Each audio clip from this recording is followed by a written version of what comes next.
có cái xã hội tam pi duty deployment là chiều to ông đồng thể là với nó ra trong trong dân ông thầy của cái hiện bộ dân cái tiền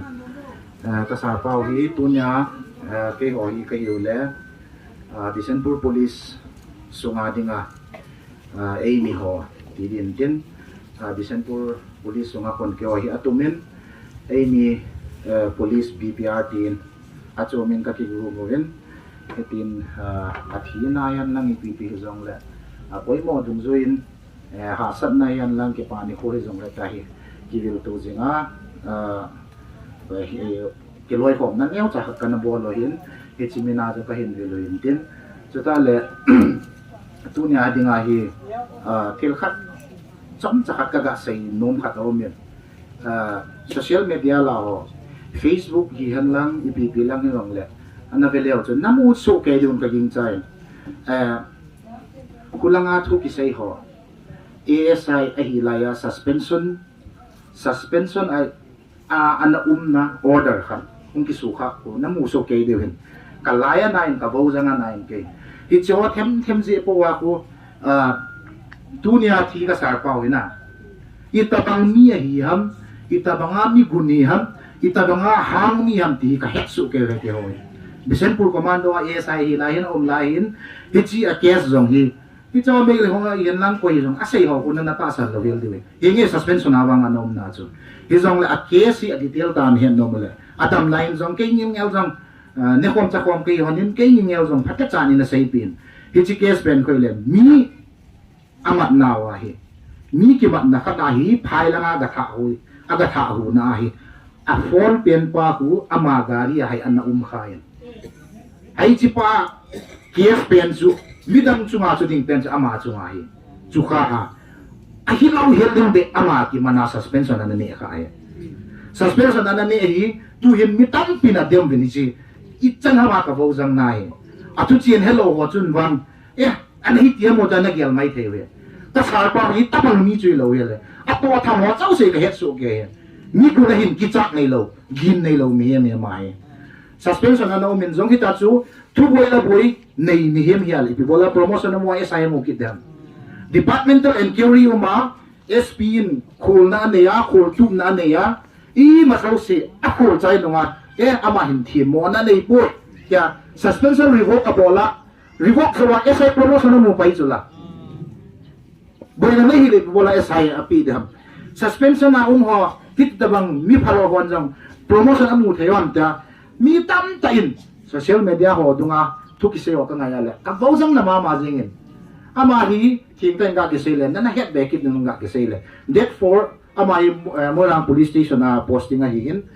that for ni in Morang police station kaum now hi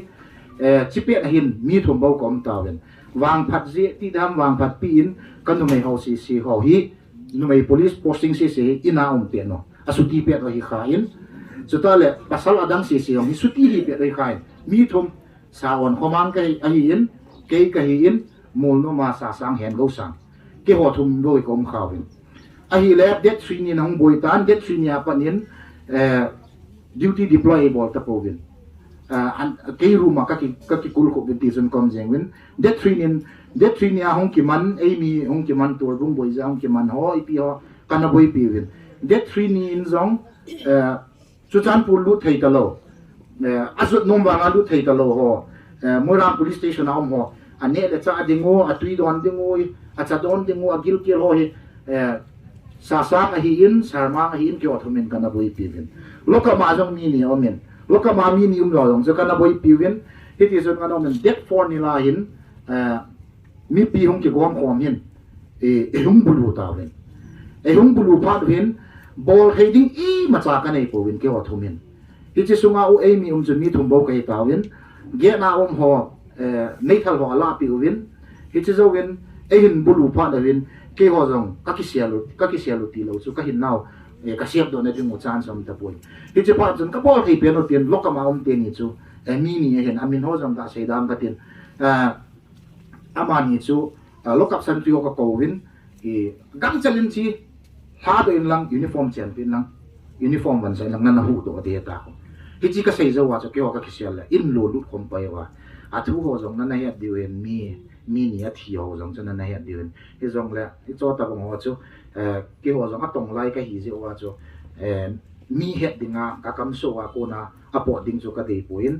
nang hon jong en he tem bir lam hi ta bang ge a chu mi ana ki thu pi mi hem he ti ka sei nom ja chu hi chan chu a saw saw wa kain se hin hi chi zo win jong thi la hin ki ka ta kam ki sial wang wang chu agel alung gel pilin dan alung pilet dan ni ka sa pa he hi cha jong hi so pi survivor story sei ji pa khat pa ko na he deu hin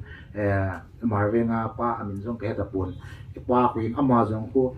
thi kai nen nung nga ha no ma ka ru ma hi an he no hin ama chu kan hu do wa ta le sar mang tai thuling interview bol na e bua hi pa ti pa ko hi chi ti ni kan hu do kit wa ama ga ya kan het ga kan jam do pi pe na lai thi na ding tin mun chana tin ta wa nga hi azan anam ngai lu na asu pi u naw ngai lu na hi ane ya hi ta bang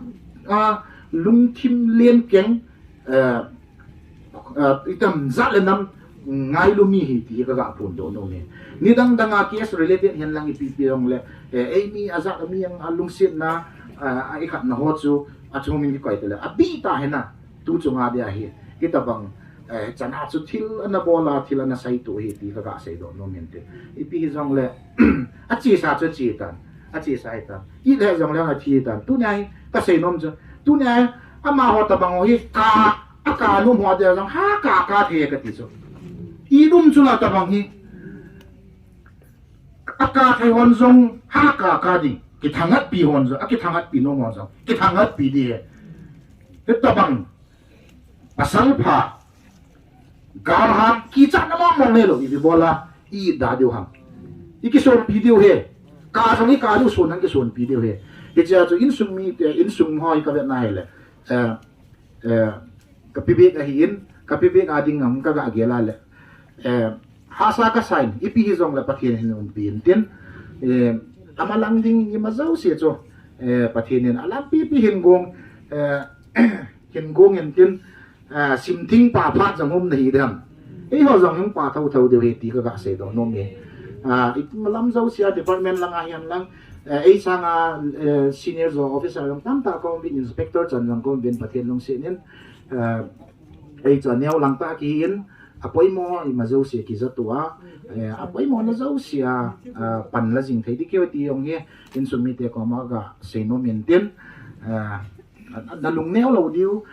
pha chi in nang wa ding an kom jing ti zo ka ga se don tin chan chen tin tun ka loi ho to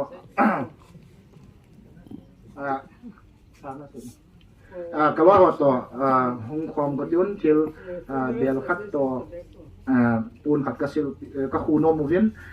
pun chi ka bol chai phan no le ke wa phat chan chu hi mai tan te ka ke pai